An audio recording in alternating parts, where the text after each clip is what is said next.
Twisdon360 Politics Unplugged.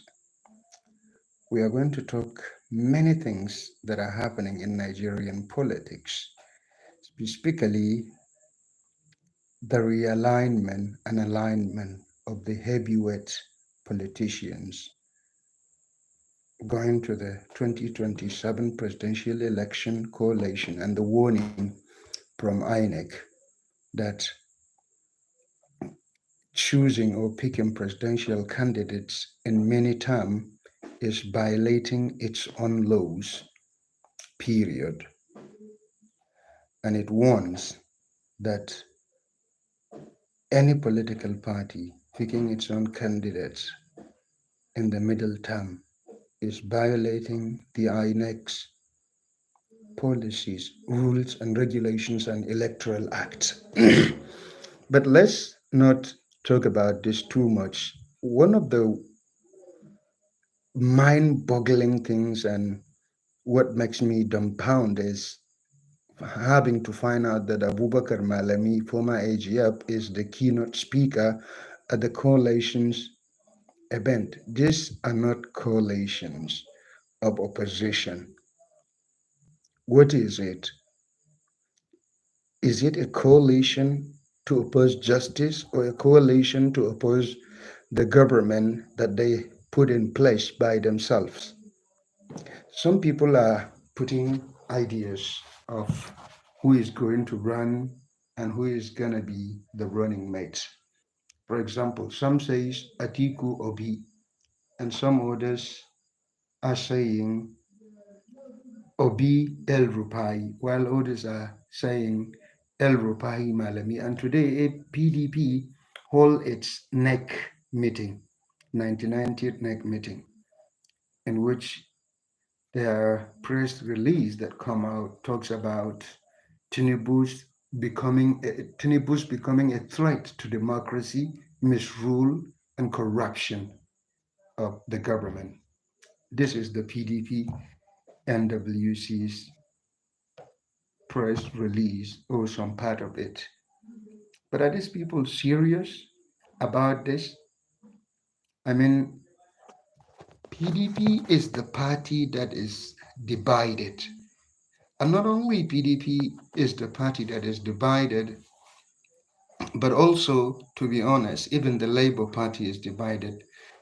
We are forgetting that there is a juggernaut in the Asrock who is very dangerous, who has been in the opposition, who has led a coalition of a political parties to topple Jonathan's regime. He knows all this game. He knows how to play the game of politics. As I have been saying, we are going to go a little bit global, but let's not go far away from home. Let's talk about the rising popularity of Burkinabe President Ibrahim Traore, who is becoming a star all over the Africa. Everybody is just talking about him and idolizing him as a new Thomas Sankara. Being a leftist make me think that he's like Thomas Sankara and he's gonna change a lot of things, and his pan-Africanist learning makes me to love the guy more and more.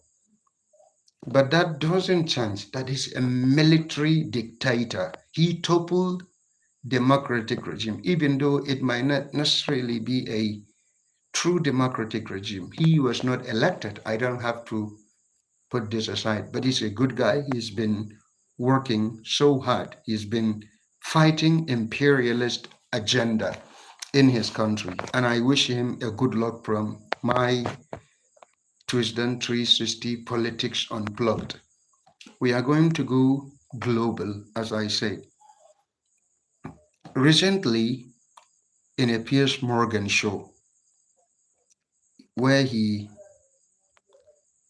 hosted Mahdi Hassan, founder of Zetio, a new internet-based Substack website, a former Al Jazeera presenter, a British American, former MSNBC presenter. They have been in a heavy debate about the Israeli behavior and Israeli genocide in Gaza. Recently, in an interview, Piers Morgan conceded to Mahdi that he is right. Mahdi replies that he hoped he was wrong about Israel. And this is not just getting things close between the left and the right. Some are saying, hey, it's a tactics of the so-called centrist. Piers Morgan claimed to be centrist, but he is conservative to the core. And let's go to US. President Donald Trump policies, the ICE crackdown on student visa for expressing their opinion. US is no longer a beacon for democracy. It's becoming a dictatorship under Donald Trump, where if you just disagree with the US policy, you are gonna be taken out of the country. Some are green card holders, from Mahmoud Khalil to Badr Khan Suri to Abrego Garcia, Kilma Abrego Garcia, the guy who was kidnapped and transported to Guatemala or the Latin American countries to be kept in prison, accusing him of having a tattoo that represents a terrorist group. And there is also one fascinating news that comes to my attention where Turkish authority declared that a passenger that stand off in the aisle before the flight stop taxing will be fined. The Turkish uh, aviation authorities declared this law today. And also there is one other news from the international news that is being going round. The British lawyers, professors, judges, and lecturers have signed a letter to Keir Starmer to take action against Israeli genocide. Let's call it with its name because the G word is becoming more dangerous. I hope I'm a new beginner. I start my YouTube channel broadcasting very lately and I'm not having a lot of followers, but I hope YouTube is not going to block me for calling the genocide with its name. What is happening in Gaza is terrifying. It's an annihilation. It's a Armageddon. It's a chaotic destruction of Palestinian people by the Israeli war machine. The Israeli ministers are uttering genocidal utterances in front of the cameras. From here, I will say big shout out to British journalist, former Guardian columnist Owen Jones, who always used to talk about this thing that is not allowed to be mentioned in Western media. There is one guy who is also very controversial that talks about it called Hassan Pikar or Hassan Abi. He's a YouTuber and streamer, a Turkish American. He always used to talk about it, and there was a time they tried to censure him and accuse him of anti-Semitism because now they are just going free round and advertising anti-Semitism, that everybody that opposes Israeli occupation and genocide in Gaza is now anti-Semitic. And this is absolutely appalling. It is outrageous. The butchering of Palestinians has to stop. That the Israel is committing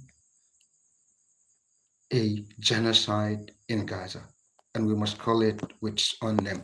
Today, all we can be able to do, subscribe to our channel, likes, share, and comment. Let's have a discussion. Subscribe, comment, share. Let's interact. You see, just beginning. We can be able to build a whole lot of community as we unplugged politics in a peerless way with no gimmicks. Before I go down, I will close with my own call for the good 5 days or 4 days. Omele Shore's account on Facebook must be restored as the army of obedience followed the algorithmic error of Meta and Facebook to report the account, and the account got blocked. We call for immediate restoration.